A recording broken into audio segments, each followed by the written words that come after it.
Welcome to this week's edition of Sun News at Noon. I'm Katie Walker. And I'm Kesia Philpott. Thanks for tuning in. Human remains were found near the Bonewash Trail and Elephant Arch hiking area on Sunday. A hiker alerted St. George police after reportedly finding these remains. Authorities described the body as being in a state of decomposition, signifying it had been there for a prolonged duration. Officials identified the body and confirmed that the remains were those of a male and that there was no sign of foul play. The identity has not yet been released to the public as the investigation is ongoing. A man wanted for shooting a 7-year-old in Ute Mountain Ute Reservation in Colorado was arrested on Mesa west of Oleado in southern Utah. Jeremiah Height was arrested by members of the Navajo Police Department's dog team and Bureau of Indian Affairs. The arrest came about 24 hours after the FBI issued a $10,000 reward. Height committed the murder in Colorado and appeared in federal court briefly in Arizona. He did not contest that he was the man who was sought out to the connection of the murders and will be sent to Colorado to face the charges. His motive remains unknown. A team of scientists from the Utah Division of State Parks has recently uncovered a 26,000-year-old red fox skeleton in the Uinta Mountains. It was found lying in a cave and was recovered and dated using biocarbon technology. Due to the location of the remains, the extraction lasted approximately 16 hours and included hiking, climbing, and carrying special tubes to protect the bones in transit. Once cleaned and tested, the specimen will be available to visit at the Utah Fieldhouse of Natural History State Park Museum in Vernal. Turning to our next story, big news for grocery shoppers in Utah. Winco Foods is officially coming to the corner of Main Street and Vista Boulevard in 2026. The mayor of Washington City, Cress Staley, said, "It's an absolute win, not only for our city, but for all the cities in the region. This location will be the first to open in southern Utah and the 10th in the state." I went around Utah Tech University and asked college students for their opinion about the new Winco Foods location coming to St. George, Utah. Winco is like my staplehead in my childhood. I'm personally really excited for cheap groceries. It's going to be the place that's probably open the latest in the span of like 100 miles. And so I think that if they kick like college students out, they're just trying to have a good time. I think that can make it a lot less popular. Price is becoming more of a big thing for me. Also, like price at another healthy store versus Winco. Like Winco has a lot of like the buckets that you can get and make your own stuff from scratch, which I'm trying to get into. And so it's a lot cheaper than other like Whole Foods markets. It's like I'll just go to Walmart or Costco and my friends now just like have something to do. If they like kick people out, I could see that becoming like a problem. With how expensive, like Harmon's and some other stores can be, I think Winco would be an awesome option for especially the college students. I'm super excited for Winco to come to St. George, especially with the cost of groceries normally. I heard that Winco is very cheap compared to those, so I'm super excited to not have to spend as much money on groceries every week.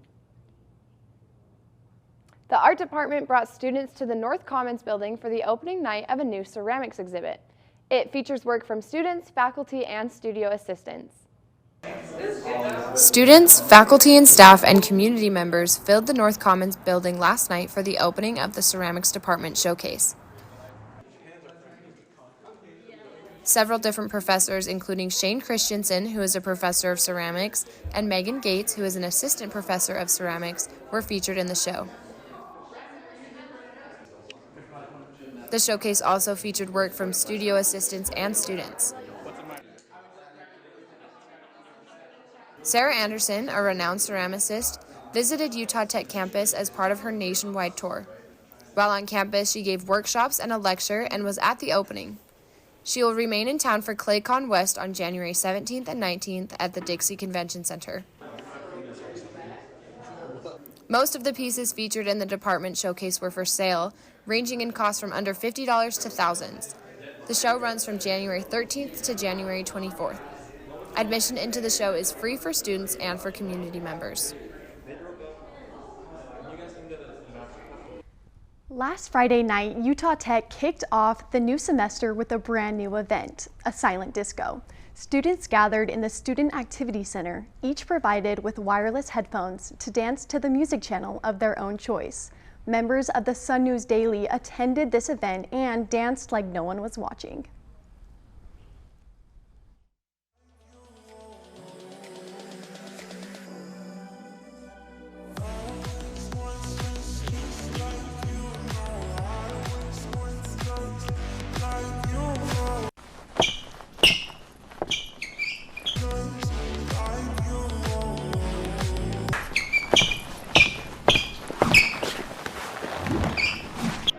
Is it a little awkward?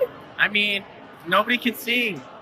It's a little bit rough, but it's pretty fun. It was like scary at first, but everyone's energy just is making it easier, and it's a lot different from like other things because no one's like afraid to just get dancey. I see people getting dancey here. You come home, you're exhausted from doing all your homework and stuff, end of the week, you just want to lay in bed, put your AirPods on, put the whatever music you want to hear. Personally, I think nothing beats to that after a hard week, so it's just pleasant. As the Sun News staff, we really enjoyed the silent disco. It definitely wasn't as awkward as you would anticipate. People were dancing, singing, it was definitely a vibe. We ranked this event a solid 8 out of 10. The only thing we would change is getting access to some water without having to take headphones off, but really not a big deal and didn't change the vibe that much. Hopefully they host this event again, and we'll see you next year. I personally went to the silent disco and had an absolute blast. It looked really fun. I hope they do it next year so I can come. Coming after the break, sports anchor Katie Phipps will bring you all of the latest Trailblazer highlights. Across the country, there are destinations that are calling. We stand proudly above the ranks, a testament to our unwavering commitment to excellence in all that we do. Always embracing the extraordinary. 9 dynamic cities, home to 9 world-class institutions. The Western Athletic Conference. Together, we are one WAC. On campuses nationwide, the NCAA is making transformative changes for student athletes. While they pursue their biggest dreams, we're launching new initiatives to help them. Life-changing education opportunities are just the start. The NCAA is providing enhanced mental health services. We're guaranteeing scholarships and tuition and expanding access to healthcare.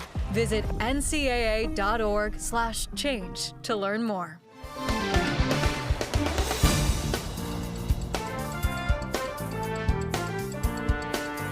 While we were all enjoying winter break, Utah Tech men's and women's basketball teams were hard at work, on the road, and at home. The men's team started strong, winning against the University of South Dakota, but lost to Florida International University in Miami. The women's team faced off against 2 challenging opponents, Baylor University and University of Pittsburgh, losing both games and adding to their losing streak.